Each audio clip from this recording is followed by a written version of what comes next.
Text के अलावा भी मतलब आप जो है ना 1 2 3 ठीक है वो भी पुट कर सकते हैं, टेक्स्ट के अंदर वो सारा कुछ आ जाता है। अब आगे क्या है कि आगे मैंने इसे स्लग का हुआ है, इसे अभी छोड़ दें आप सिर्फ इस कैटेगरी के नेम को लें एक बार, ठीक है, और उसके बाद इस अपडेटेड ऐड को लें। अपडेटेड ऐड बल्कि इधर खुद नहीं आता, वो उसे यानी इधर आप देखें अगर तो मैंने कहीं भी टाइम नहीं बताया हुआ कि भाई ये टाइम आपने ऐड करना है। जब मैं इस बटन पर क्लिक करूँगा तो वो नीचे मेरे टाइम होगा जो लैपटॉप का, वो उसे ऑटोमेटिकली उसे ऐड कर देगा वहाँ पर, ठीक है, अपनी मेरी डेटाबेस के अंदर। यहाँ पर आईडी और टाइम जो खुद ही ऐड हो जाता है वो आपको भी पता है। अब इसके अंदर कैटेगरी का नेम, ठीक है, अब ये मैंने ऐड करना था। लेट्स से एक और चीज़ मैं कह लूँ कि मैंने स्लग भी ऐड करना था, ठीक है। तो मैंने क्या किया कि मैंने जो है इस टाइप टेक्स्ट के बाद मैंने एक और इसका मतलब फॉर्म का नेम रखते हैं, ठीक है, ये रहा मेरा नेम, फॉर्म का नेम रखते हैं। मैंने आपको पहले बताया दो चीज़ें होती है, टाइप और नेम। अब टाइप के अंदर वो चीज़ें रखते हैं जो इस फील्ड के अंदर हमने पुट करनी हो जिस टाइप की, और नेम के अंदर वो चीज़ रखते हैं जो उसका नेम हो, कहाँ पर, डेटाबेस के अंदर, ठीक है। अब अगर मैं आपको लेके चलूँ तो ये यहाँ पर मेरा नेम है, ये नेम नाम का कॉलम है, ये सिर्फ सिंपल स्लग नाम का कॉलम है, ये डिस्क्रिप्शन नाम का कॉलम है, ठीक है। इसमें मैंने ये कहीं नहीं लिखा हुआ कि ये कैटेगरी का नेम है, ये फलाने का नेम है, ये किसका नेम है किसका नहीं है। इधर मैंने सिंपल लिखा हुआ है, ये आईडी पहले से है, फिर मैंने इधर सिंपल बताया कि भाई ये सिंपल नेम है, ठीक है। नेम कोई भी हो सकता है, वो मैंने फ्रंट एंड के अंदर फिल्ट्रेशन कर ली कि यार मैंने इसे पुट कर दिया। मतलब फ्रंट एंड के अंदर हम कुछ भी कर सकते हैं कि अपनी मर्ज़ी से कि यार ये कैटेगरी का नेम है, अब इसे मैंने शो करवाता हूँ, लेकिन अंदर ये क्या होगा, नेम ही होगा डेटाबेस के अंदर, ठीक है। तो ये रहा मेरा नेम, इसलिए मैंने इस नेम को नेम के इक्वल रखा। अब वहाँ पर अगला कॉलम मेरा क्या था समझाने के लिए आपको मैं इसे भी ले रहा हूँ कि इसकी टाइप भी मैंने कहा टेक्स्ट है, ज़्यादातर टेक्स्ट ही होता है, ठीक है। फिर इसका भी नेम क्या है, स्लग। अब नेम लाजमी पुट होता है, ये नेम भला क्या करता है, ये नेम यहाँ से जाता है सीधा हमारे मॉडल के अंदर। इधर मैं मॉडल का भी रोल है, मैं मॉडल खोल लेता हूँ अपना, ये माइग्रेशन है, इससे बंद करते हैं, और ये रहा मेरा कैटेगरी का मॉडल। अब वो जो सा मैंने आपको बताया था ना कि ये हमने फीलेबल के अंदर चीज़ें रखी है, अब इसका टाइम आ गया यूज़ होने का, ठीक है। अब ये क्या करेगा, मैं जो भी इधर से चीज़ ऐड कर रहा हूँ, ये रहा क्रिएट के फाइल से मैं जो भी चीज़ इधर ऐड करूँगा, इस तरह मैंने इसे बताया हुआ कि भाई आपका नेम क्या है, नेम, आपका नेम क्या है, स्लग, आपका नेम क्या है, डिस्क्रिप्शन, आपका नेम क्या है, इमेज। तो ये सारी चीज़ें मैंने इधर भी बताई हुई हैं कि यहाँ पर एक नेम आएगा, एक स्लग आएगा, एक डिस्क्रिप्शन आएगा, एक इमेज आएगी, और ये सारी चीज़ें एज इट इज़ कहाँ पर है, डेटाबेस के अंदर। नेम, स्लग, डिस्क्रिप्शन, इमेज, ये आपकी सेम होनी चाहिए, ठीक है। ये नहीं कि इधर कुछ और है, डेटाबेस के अंदर कुछ और है, ठीक है। चूँकि डेटाबेस का अंदर ये टेबल जो है ये आपने माइग्रेशन से बनाया था, ठीक है, जो कि मैंने आपको पहले भी बताया कि डेटाबेस के अंदर हमारी माइग्रेशन के अंदर जिस तरह मैंने आपको ये बताया क्रिएट कैटेगरीज, यही रहा, ठीक है। इसके अंदर भी मैंने सिंपल यही रखा है, नेम, स्लग, डिस्क्रिप्शन और इमेज। इसके अंदर मैंने ये नहीं कहा कि कैटेगरी का नेम है, ये मैंने सिंपल कहा ये नेम है, ठीक है। ये चीज़ें आपने लाजमी ध्यान से रखनी है। अब ये क्या करेगा, मैं जैसे ही इसको यहाँ से इसके अंदर, अब ये होगी, ये दोनों चीज़ें मैंने हर एक फील्ड के अंदर फर्ज करें कर ली, ठीक है। और एंड पे आके मैंने एक बटन लगाया, ठीक है, ये रहा बटन, सेव कैटेगरी का बटन, जो कि मेरा ये है, ठीक है। तो इसे मैंने इसकी टाइप, हर बटन की टाइप रखते हैं सबमिट, ठीक है, क्योंकि हर बटन ने सबमिट होना होता है, ठीक है। अब जैसे ही सबमिट की टाइप रखते हैं ना तो ये बटन मतलब क्लिकेबल होता है, जैसे मैं इसे क्लिक करूँगा ये क्लिकेबल है, ठीक है, ऊपर से पेज रिफ़्रेश होगा। तो ये क्या होता है, सबमिट होता है बटन, इसकी टाइप सबमिट होती है। इसे जैसी टाइप सबमिट रखेंगे, ठीक है, बाकी ये सारी बूटस्ट्रैप है, बाकी और कुछ नहीं है, इसकी टाइप सबमिट रखेंगे तो ये जैसी सबमिट होगा फिर हम ऊपर एक लगाते हैं पोस्ट का मेथड। जो भी डाटा होता है ना, डाटा पोस्ट होना, ठीक है, और डाटा अपडेट होना, इन दोनों के अंदर पोस्ट का मेथड यूज़ होता है, ठीक है। डिलीट के अंदर भी पोस्ट का मेथड कई बार यूज़ होता है, कई बार गेट का मेथड यूज़ होता है, उसके अंदर दोनों केस यूज़ होते हैं, लेकिन वो आप पे डिपेंड करता है आप किस तरीके से करना चाह रहे हैं। मतलब कुछ डिलीट के मेथड होते हैं जिसके अंदर डिलीट होते वक्त हमें कुछ लोडर दिखाई देता है कि मतलब your data is deleting wait, ठीक है। यहाँ अगर हम विंडो में कोई चीज़ डिलीट कर रहे हो तो हमें वहाँ पर शो हो रही होती है लोडिंग, अगर ज़्यादा डाटा हो तो शो हो रही होती है लोडिंग के आपका डाटा भी डिलीट हो रहा है, ठीक है। लेकिन कभी कभी क्या होता है, हम डिलीट के बटन पर क्लिक करते हैं किसी वेबसाइट के अंदर तो वो फ़ौरन से डिलीट हो जाता है, वहाँ पर गेट का मेथड होता है। जिस भी काम में लोडिंग होती है ना वो काम पोस्ट के मेथड से होता है, जिस भी काम में। देखिए अब मैंने इधर यहाँ पर सेव कैटेगरी किया, यहाँ पर लोडिंग हुई, ऊपर ये लोडिंग हुई, लोडिंग होके एरर आया, लेकिन लोडिंग हुई, ये पोस्ट का मेथड चला था, यहाँ से डाटा पोस्ट के मेथड से कहीं और जा रहा था, ठीक है। अब ये रहा, ठीक है। इधर आके ना फिर हम इसे क्या करते हैं, चूँकि ये सारा एक फॉर्म था, ये बूटस्ट्रैप का एक फॉर्म था, इसलिए मैंने इसे फॉर्म को, ये फॉर्म का टैग जहाँ भी होगा, आप HTML CSS कुछ भी यूज़ करें, ये आपका फॉर्म का टैग लाजमी आता है। इस फॉर्म के टैग के अंदर हमने फिर इसे बताना होता है बैकएंड के अंदर, फ्रंट एंड के अंदर नहीं, बैकएंड के अंदर हमें इसे बताना होता है कि भाई एक्शन, ठीक है। हमने इसे कहना होता है कि भाई आपने जब ये बटन क्लिक होगा ना, ये बटन डायरेक्टली इससे अटैच होता है, ठीक है, वो फॉर्म के टैग से। बटन जैसे हम क्लिक करेंगे ना, इसकी टैब सबमिट, तो ये बटन भाग के कहाँ पर आता है, इस फॉर्म के टैग के अंदर, और यहाँ से आके एक्शन को देखता है कि भाई ये मुझे एक्शन कहाँ पर करने को कह रहा है, यानी जब भी हमने बटन क्लिक किया तो उसका एक्शन कहीं ना कहीं पर परफॉर्म होना है, ठीक है। तो मैंने इसे कहा कि भाई आपका एक्शन जो है ना, वो एक स्टोर डॉट कैटेगरी नाम का एक राउट बनाया मैंने, वहाँ पर आपका एक्शन होना चाहिए, ठीक है।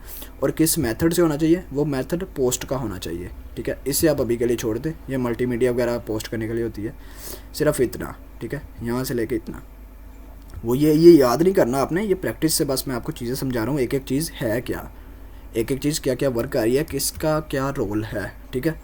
मैं सिर्फ ये चीज़ें आपको बता रहा हूँ, इसे याद करने की कोई ज़रूरत नहीं है, ये आपको ऑटोमेटिकली मतलब 3-4 प्रोजेक्ट बनाते हैं, 5-6 बार लिखते हैं, यहाँ बार देखते हैं, आपको खुद से पता लग जाएगा। एरर आएंगे, बार रिजॉल्व करेंगे, आपको पता चलेगा क्या एरर था क्या नहीं था, किस वजह से मैंने एक्शन नहीं था दिया, मैंने मेथड पोस्ट का दिया था या गेट का दिया था, मेथड गलत हो गया था। ये एरर्स आपको आपकी स्ट्रॉन्गनेस करेंगे, एरर्स आपको कॉन्फिडेंट बनाएंगे अपनी वेबसाइट के अंदर, ठीक है, आपकी बैकएंड के अंदर।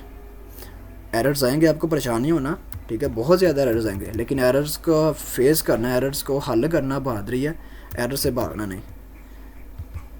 खैर, ये अब जो एक्शन है ना, मैंने इसे बताया हुआ कि भाई एक्शन के अंदर आपने एक स्टोर डॉट कैटेगरी का राउट है, वहाँ पर जाना है। अब हम स्टोर डॉट कैटेगरी का एक राउट बनाया मैंने, ठीक है, अब मैं वहाँ पर जाऊँगा, ये रहा मेरा स्टोर डॉट कैटेगरी का राउट, मैंने ये उसे वहाँ पर दिया हुआ है, ठीक है। ये याद रखिएगा, मैंने सिंपल नेम दिया हुआ है उसका, मैंने ये URL नहीं दिया हुआ। लारावेल पुरानी होती थी ना, मतलब 7-8 के अंदर या 6 के अंदर, वहाँ पर डायरेक्ट URL देते थे, वो भी ठीक है, लेकिन उसके अंदर थोड़ा सा कह लें स्पीड का और सिक्योरिटी का फ़र्क आ जाता है, बिल्कुल माइनर सा। लेकिन इसी के अंदर अब लारावेल जो 9 के 8 पॉइंट कुछ आई थी ना, यानी 9 के करीब या 9 से ऊपर, उसके अंदर ये नेम यूज़ होता है लाजमी, ठीक है। इससे क्या होता है कि हम जब इस नेम को वही रहने देते हैं, जब पीछे से हम URL चेंजिंग करते हैं ना, ठीक है, तो इस नेम को हमें चेंज करने की ज़रूरत नहीं होती। मतलब होता क्या है कि ये नेम जो सा है, ये इस सारे राउट को कॉल कर देता है, ठीक है। ये नेम जब तक हम चेंज नहीं करेंगे, हमारा URL सलामत है, ठीक है। पीछे से हम कुछ भी चेंजिंग कर दें, जैसे चाहे URL चेंज कर दें, चाहे कंट्रोलर चेंज कर दें, लेकिन नेम तो वही है, ठीक है, जो कि हमने आगे किसी भी चीज़ को दिया हुआ है। अब इधर से मैं अपना कंट्रोलर चेंज कर दूँ, मैं ऐड कैटेगरी को URL करके कोई और कर दूँ, ठीक है, तो लेकिन मेरा नेम आगे वही है, इस नेम का ये फ़ायदा है, ठीक है। तो मैंने ये नेम दिया हुआ था, अब ये क्या करेगा, ये फिर से ऐड कैटेगरी, ठीक है, ऐड कैटेगरी मतलब उसी फॉर्म, ये फॉर्म था, इसी फॉर्म का यहाँ पर ही राउट कॉल करेगा, ठीक है। इससे आपने मतलब ज़्यादा देखना नहीं है, आपने हमेशा ये याद रखना है कि ऐड कैटेगरी मतलब जो आप ये फाइल व्यू करवा रहे हैं, इसका जो URL है वही URL स्टोर वाले का होना चाहिए, जब डाटा हम स्टोर करवा रहे हैं, ठीक है। इन दोनों के URL हमेशा सेम होने चाहिए। मेरा देखें ऐड कैटेगरी था, मैंने इसका भी ऐड/कैटेगरी रखा, ठीक है। उसके बाद कंट्रोलर भी सेम, मैंने भी सिर्फ उसका फंक्शन चेंज किया है, और नेम जो कि ऑब्वियसली चेंज करना है, क्योंकि सेम रखेंगे तो एरर आएगा। अब मैंने इसे क्रिएट कहा हुआ था, मैंने इसे स्टोर कहा, ठीक है, कि भाई अब डाटा स्टोर करने लगा हूँ मैं, तो आपने कैटेगरी के कंट्रोलर पे जाके डाटा स्टोर करना है, यानी स्टोर का फंक्शन ढूंढना है, और आगे उसके अंदर जो भी फंक्शनलिटी होगी वो करनी है। मैं इधर कंट्रोलर पे जाता हूँ दोबारा से, कंट्रोलर के अंदर आ गया मैं, ठीक है। अब ये जो चीज़ है ना, ये किस पे अप्लाई हुई, हमने सिर्फ सेव कैटेगरी का बटन क्लिक किया है, तो बैकएंड पे ये सारा प्रोसेस जो मैंने आपको भी समझाया ना, कि यहाँ से कैसे वेब की फ़ाइल पे गया और वेब की फ़ाइल से कैसे कंट्रोलर पे आ रहा है, वो सारा काम सिर्फ इस सेव के बटन करने से हो रहा है, डाटा सेव हो रहा है बैकएंड पे, ठीक है। ये काम इतना स्पीडीली होता है कि मतलब एक्सप्लेन करने में मुझे आपको टाइम लग रहा है, लेकिन चुटकियों में होता है, ठीक है। तो खैर ये बैकएंड पे जा रहा है, और इसका मेथड क्या है, पोस्ट। अब क्या होता है, जब भी हम डाटा सेव करते हैं ना, जब भी पेज रीलोड हो रहा है, ठीक है, तो डाटा सेव करते वक्त हमेशा हम जो सा डाटा का मेथड जो है वो पोस्ट लगाते हैं कि डाटा ये पोस्ट हो रहा है, यहाँ से पोस्ट होके कहीं और जा रहा है, ठीक है। कहाँ पर जा रहा है, वो डाटाबेस के अंदर जा रहा है। अब मैंने इसे यही कहा कि यहाँ पर मैंने पोस्ट नाम का फंक्शन कॉल किया था, ऊपर गेट था क्योंकि वहाँ पर डाटा हम यहाँ पर सिर्फ फाइल व्यू करवा रहे थे, लेकिन इधर हम डाटा भेज रहे हैं, इसलिए हम वहाँ से एक पोस्ट का मेथड कॉल हुआ और ये पोस्ट का मेथड, ठीक है, और ये वेब के फाइल के अंदर पोस्ट का मेथड, ये दोनों मैचिंग करेंगे। जब ये दोनों मैच हो जाएंगे तब ये यूआरएल चलेगा। सॉरी ये वाला था, ठीक है, ये भी पोस्ट का, वो अपडेट का है, तो तब ही ये यूआरएल चलेगा, वरना ये यूआरएल नहीं चलेगा जब तक ये मेथड मतलब सेम नहीं होंगे। अब वो क्या हो रहा है, सेव कैटेगरी का फंक्शन इधर आके पोस्ट के मेथड के साथ मैच हो रहा है, ठीक है, कंफर्म हुआ। उसके बाद उसने ये यूआरएल चलाया कि ये यूआरएल है, ठीक है। उसके बाद कंट्रोलर में गया, कंट्रोलर में जाके स्टोर नाम का फंक्शन देखा, यहाँ पर ये रहा मेरा स्टोर नाम का फंक्शन। अब इसके अंदर आके ये चीज़ मैं आपको कह रहा था, ठीक है। अब इसके अंदर आपका सिंपल, ये मैंने अभी खुद से एक रिक्वेस्ट बनाई है, इसे मैं बैक करता हूँ और इससे भी बैक करता हूँ, ठीक है। ये क्या होता है, अब एक रिक्वेस्ट नाम का कीवर्ड होता है, ये लारावेल का बिल्ट इन कीवर्ड है रिक्वेस्ट, ठीक है। अब इस फंक्शन के अंदर ये ब्रैकेट्स के अंदर 2 ब्रैकेट्स है ना, इनके अंदर जो भी चीज़ होती है वो हम एज अ पैरामीटर पास करते हैं। ये आप ऊपर देख रहे होंगे कि ये एज अ क्या आ रहा है, PARAM, इसका मतलब पैरामीटर, ठीक है। अब ये क्या हो रहा है, एक चीज़ मैं आपको दिखाऊँ, ज़रा डीपली दे रहा हूँ, ठीक है। इल्यूमिनेट HTTP, इसको छोड़ दे इल्यूमिनेट को। HTTP का आता है हाइपर टेक्स्ट ट्रांसफ़र प्रोटोकॉल, ठीक है। HTTP का मतलब ये होता है हाइपर टेक्स्ट ट्रांसफ़र प्रोटोकॉल। उसके बाद क्या है, रिक्वेस्ट। उसके बाद क्या, डॉलर रिक्वेस्ट। ये डॉलर रिक्वेस्ट इधर इसलिए लगाते हैं रिक्वेस्ट के मेथड के आगे, मैं फिर से ओवर कर रहा हूँ। ये अब क्या कर रहा है, HTTP। अब क्या होता है, मैं जैसे इधर सेव के बटन पर क्लिक कर रहा हूँ ना, ठीक है, तो URL के अंदर ऐड कैटेगरी का जो URL था, ठीक है, वो कॉल हुआ है। उसके बाद ये क्या करेगा, मैंने इस फॉर्म को क्लिक किया, ये बटन सारा डाटा जो है पोस्ट के मेथड से गया, कहाँ पर जाना है, इसने डाटाबेस के अंदर। तो ये क्या होगा, रिक्वेस्ट का जो मेथड है ये हाइपर टेक्स्ट ट्रांसफ़र प्रोटोकॉल है, मतलब ये जो मैं आपको दिखा रहा हूँ, एक मिनट, ये वाला HTTP, ठीक है। ये इस रिक्वेस्ट के ज़रिए, मतलब ये ब्राउज़र की रिक्वेस्ट होती है, ठीक है, ये रिक्वेस्ट जाती है बैकएंड पे और इस रिक्वेस्ट का एक मेथड होता है फिर, ठीक है। जितना भी डाटा बैकएंड में होता है ना, ये रिक्वेस्ट के ज़रिए गेट हो जाता है। आपने सिंपल इतना याद करना है, ठीक है, इतना याद रखना है कि सिंपल डॉलर रिक्वेस्ट के ज़रिए मैंने सारा डाटा गेट कर लेना और उसके आगे एक वेरिएबल लगा देना है। अब ये रिक्वेस्ट का मेथड मैंने इधर से डाटा जैसे ही सेव किया, तो इसके अंदर जितनी भी मैंने फील्ड्स फिल की होंगी, ये जो भी डाटा मतलब डमी सा, मैं फर्स्ट लाइक इधर भी ये और ये, ठीक है। अब मैंने बटन पर क्लिक करना, तो ये सारा डाटा कहाँ पर जाएगा, इस रिक्वेस्ट के अंदर आ जाएगा, ठीक है। अब उसके बाद मतलब वेब से होता हुआ जो भी मैंने आपको पीछे से साइकिल समझाया सारा, ठीक है, वहाँ से होता हुआ यहाँ पर आएगा डॉलर रिक्वेस्ट के मेथड के अंदर, ठीक है। उसके बाद मैंने एक वेरिएबल डिक्लेयर किया। मैंने आपको पहले भी बताया डाटा हमेशा एक वेरिएबल के अंदर स्टोर होता है और एक अरे के अंदर स्टोर होता है, मतलब एक वेरिएबल के अंदर लेकिन एक अरे की सूरत में, ठीक है। अरे क्या थी, ये वाली कर्ली ब्रेसेस, ठीक है, और हमेशा एक डॉलर रिक्वेस्ट के अंदर स्टोर होता है, क्योंकि ये PHP बेस्ड फ्रेमवर्क है, ठीक है, ये PHP का है। और PHP के अंदर आपको याद होगा, हम जो भी वेरिएबल कॉल करते हैं वो डॉलर से कॉल करते हैं, डॉलर, ठीक है। डॉलर के आगे जो भी कीवर्ड लिखेंगे वो वेरिएबल बन जाता है। इसलिए हमने इस रिक्वेस्ट की वैल्यू को भी, जो कि ये थी, ये सारे फॉर्म्स, ये वैल्यू थी इसकी रिक्वेस्ट की, ठीक है। अब ये रिक्वेस्ट का मेथड इतना पावरफुल है कि जो भी पीछे से डाटा होता है, चाहे इमेज हो चाहे कुछ भी हो, ठीक है, वो सारा ये रिक्वेस्ट का मेथड गेट कर लेता है HTTP से, ठीक है, ये HTTP से, ये वाली। तो इससे ये मतलब ब्राउज़र का फंक्शन है, उसे आप ना जाएं, थोड़ा कंफ्यूजिंग होगा। तो आप सिंपल इतना समझ लें कि वहाँ से डाटा आके इस रिक्वेस्ट के पास आ जाता है। उसके बाद एक वेरिएबल देना होता है, हमने कोई भी कस्टम वेरिएबल भी दे सकते हैं, लेकिन ज़्यादातर यही यूज़ होता है रिक्वेस्ट, जब हम डाटा ले रहे होते हैं बैकएंड से, ठीक है। डॉलर रिक्वेस्ट का आपने वेरिएबल लगाना है, उसके बाद आपने इस ब्रैकेट के अंदर आ जाना है। अब क्या हुआ कि इसने जो सा स्टोर के अंदर जो डाटा था वो इस वेरिएबल के अंदर आ गया, जो हमने इधर से फॉर्म फिल किया ना, ये वाला सारा डाटा वो इस वेरिएबल के अंदर आ गया। कैसे, इस बटन के क्लिक करने पर बस, ठीक है। अब क्या हो रहा है, एक इससे भी अभी छोड़ दें, ठीक है। अब हमने क्या किया, डॉलर रिक्वेस्ट ये भी आप छोड़ दें, सॉरी ये आप ना सारा छोड़ दें, ये मैं डाटा वैलिडेट कर रहा हूँ, ये छोड़ दें। सिंपल आप इधर आएँ, ठीक है, इस चीज़ पर रिक्वेस्ट के अंदर डाटा आ गया, ठीक है। अब रिक्वेस्ट के अंदर ये जो डाटा आया, अब मैंने क्या किया, एक ये न्यू नाम का कीवर्ड बनाया, ठीक है। मैं जस्ट लाइक इसी तरह कहता हूँ ये इसे मैं अभी के लिए बंद करता हूँ। और ये मैंने एक सिंपल इतना अपने ज़हन में रखना है कि इस फंक्शन के बाद एक बिगनर लेवल के क्रूड के अंदर यही होता है, स्टोर नाम का फंक्शन है, उसके बाद ये डाटा गेट हुआ, डॉलर रिक्वेस्ट के अंदर डाटा आ गया। अब क्या हो रहा है कि एक मैंने डॉलर कैटेगरी नाम का, चूँकि मेरा ये सारा टेबल कैटेगरी के रिलेटेड था, मैंने इस नाम का एक वेरिएबल लिया और उसके अंदर मैंने इसे बताया कि भाई एक न्यू कैटेगरी ये मॉडल है, ये जो कीवर्ड है ये मॉडल है, ठीक है। और न्यू का मतलब न्यू। अब ये क्या करता है, न्यू कैटेगरी का कीवर्ड, यानी ये कैटेगरी है, ये मेरा मॉडल है, आपका इधर कोई और हो सकता है जो भी आपने टेबल बनाया होगा डेटाबेस के अंदर, ठीक है। अब ये न्यू नाम का कीवर्ड इस कैटेगरी के मॉडल के अंदर एक अरे क्रिएट करता है। अरे किस तरह की, इस तरह की ये अरे क्रिएट करता है, एक एम्प्टी अरे, ठीक है, खाली होती है, कुछ भी उसके अंदर नहीं होता, ये खाली होती है सारी अरे, ठीक है। अब इस कीवर्ड से सिर्फ उसके अंदर एक ये ना, अब मतलब वर्चुअली अपनी माइंडसेट के अंदर एक स्केच बनाए, ठीक है। अब इससे होता ये है कि एक न्यू कैटेगरी नाम का एक अरे क्रिएट होती है इस कीवर्ड से, न्यू से, लारावेल का बिल्ट इन है ये भी। अब उस सारी को हमने किसकी को रख लिया, डॉलर कैटेगरी के इक्वल। अब जो भी अरे क्रिएट हुई है वो डॉलर कैटेगरी के अंदर सेव हो चुकी है, ठीक है, यानी उससे हमने इक्वल डॉलर कैटेगरी के अंदर रख लिया। ये भी हमारा कस्टम वेरिएबल है। आप कह रहे थे वेरिएबल की समझ नहीं आती, मतलब ये इस तरह होता है कि वेरिएबल के अंदर कोई भी वैल्यू हम स्टोर करवाते हैं या डिक्लेयर करते हैं वेरिएबल को।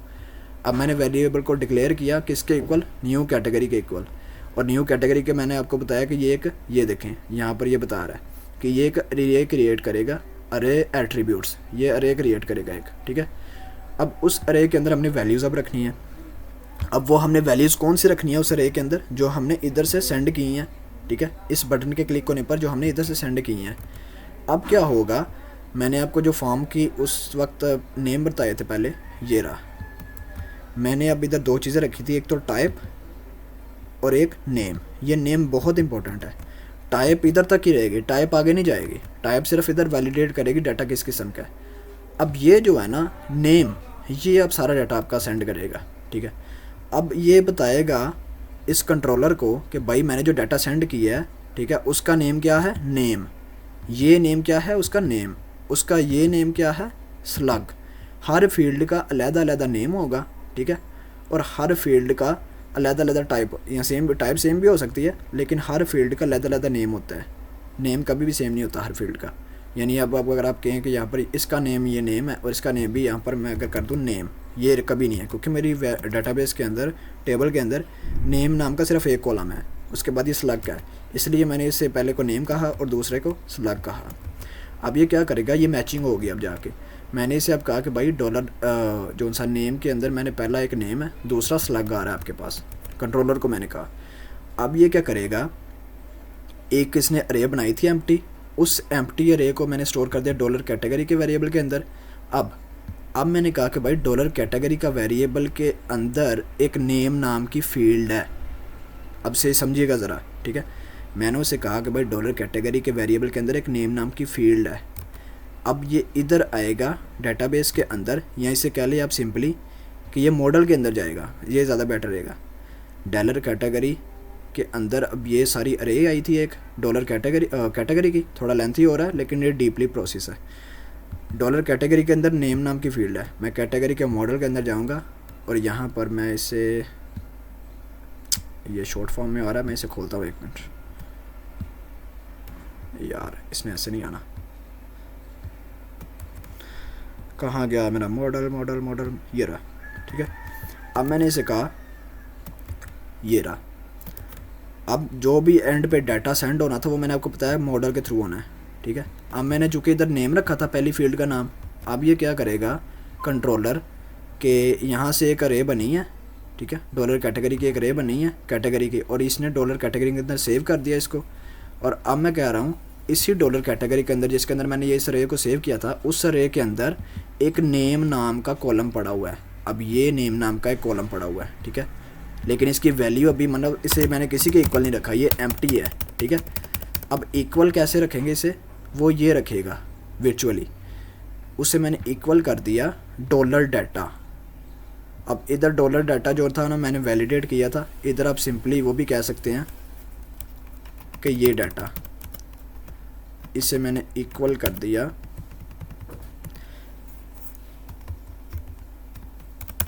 डॉलर रिक्वेस्ट के अंदर से डाटा, ठीक है। यहाँ पर भी मैं डॉलर रिक्वेस्ट लगाऊंगा सिर्फ आपके लिए, लेकिन मैंने ये थोड़ी चेंजिंग है मैंने खुद से की हुई है। सिंपल ये प्रोसेस है, ठीक है। अब मैं कह रहा हूँ कि भाई डॉलर कैटेगरी के अंदर नेम का एक फील्ड है, ठीक है, जो कि इधर मॉडल के अंदर है, इस फील्ड के अंदर वो आएगा, ठीक है। अब मैं उसे कहूँगा कि भाई इसके अंदर आपने क्या फिल करना है, डॉलर रिक्वेस्ट। डॉलर रिक्वेस्ट क्या था, ये था, और ये क्या था, ये था। रिक्वेस्ट के अंदर से हमें ये सारी चीज़ें आ रही थी फॉर्म के अंदर यहाँ पर, और डॉलर रिक्वेस्ट के अंदर भी वो सारी, यानी ये फॉर्म हमारा सारा जो भी हमने फिल किया है फॉर्म, ये नेम वगैरह, ठीक है, ये नेम वगैरह वो सारा किसके अंदर आ रहा है, डॉलर रिक्वेस्ट के अंदर हमने पुट कर दिया यहाँ पर, वो बटन के क्लिक करने पर। तो अब मैंने क्या कहा कि वहाँ पर यार जो नेम आ रहा है डॉलर रिक्वेस्ट के अंदर से नेम आ रहा है, उसे नेम के अंदर पुट करना है आपने, ठीक है। तो मैंने क्या किया, अब इस नेम को उठा के इस नेम के अंदर पुट कर दिया, ठीक है। और इसके अंदर इसके बाद सिंपल कहें कि अगर मैंने ये स्ट्रिंग को छोड़ दें और इसी तरह इसे भी समझे कि ये स्लग है और ये एक वेरिएबल है, वेरिएबल सॉरी कह रहा हूँ, अरे, ठीक है, ये अरे है और ये रहा इसका स्ट्रिंग। मुझे थोड़ी चेंजिंग करनी पड़ी अपने प्रोजेक्ट में, लेकिन ये सिंपल है।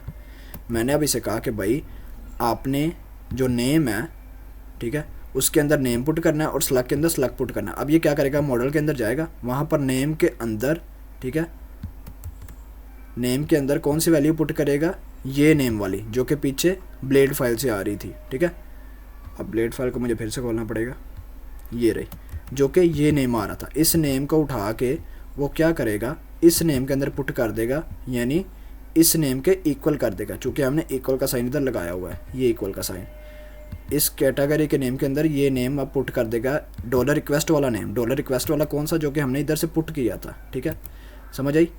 सिंपल सा इतना प्रोसेस है। ये बहुत चीज़ डीपली थी कि रिक्वेस्ट के ज़रिए रिक्वेस्ट वाला नेम और रिक्वेस्ट वाला जो भी आपने उधर नेम, ये नेम और ये स्लग वाला कौन सा है, ये नेम और ये स्लग ये वाला है, ये नेम और ये स्लग ये हमारा व्यू वाला, ठीक है, ये वाला।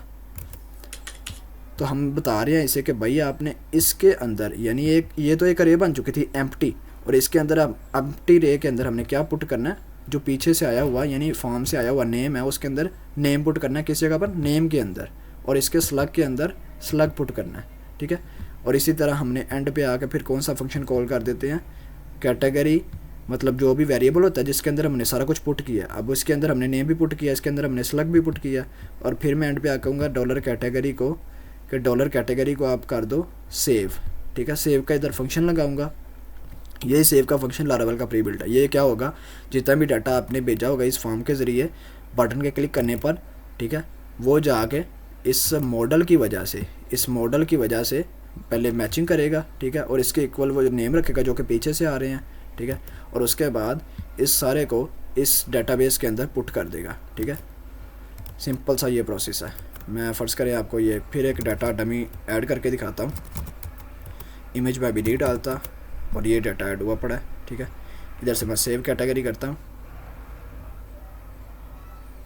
सॉरी इधर मैंने चेंजिंग की, या मुझे सारी चेंजिंग हटानी पड़ेगी, सॉरी ये मैं चेंजिंग की थी जो भी, ये मेरी अपनी चेंजिंग थी, तो मैं इसे दोबारा से रीलोड करता हूँ, कंटिन्यू।